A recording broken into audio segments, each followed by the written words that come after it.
There are two terms you're bound to come across in your trading, especially when it comes to technical analysis. These are the support and resistance levels. Traders seek to identify the support and resistance levels to help them pinpoint new trading opportunities and forecast where prices could head to next. But what do they mean and how do they apply to your trading? And that's what we're going to delve into in this video. First, let's start with support. The support level is found beneath the current price of an instrument. This tends to be when falling prices find a floor of support. This means that the price is more likely to bounce off this level rather than break through it. For example, if you notice that a market has difficulties with breaking below a specific level, that means that you've identified a support. A general rule is that support levels stop prices from falling any lower, thus giving prices support. Support levels happen for a number of different reasons. They attract buyers back into the market at a psychological level, i.e. the price of this market shouldn't fall any lower, so I'm going to go long. Next, let's look at resistance. On the other hand, a resistance level is found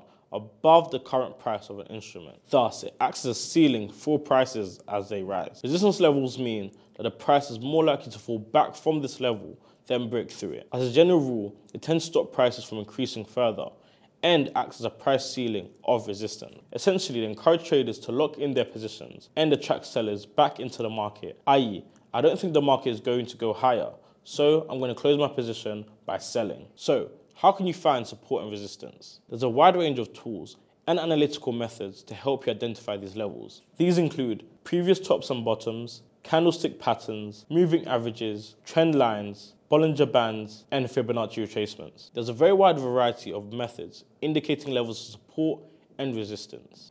And to some extent, technical analysis may be interpreted as analysis of support and resistance levels. There are also some levels you need to watch. When support or resistance levels are broken, a breakthrough or a bounce back typically takes place until another support or resistance level is found. A bounce back is a situation when an asset rebounds from the level that was identified as a resistance or support. And a breakthrough is an important moment in trading, as it usually leads up to a rapid increase in volatility. While a bounce back is more probable than a breakthrough, the latter would be a signal that the market may reverse trends, at least in the short term. Additionally, after support level is broken, it becomes a new level of resistance.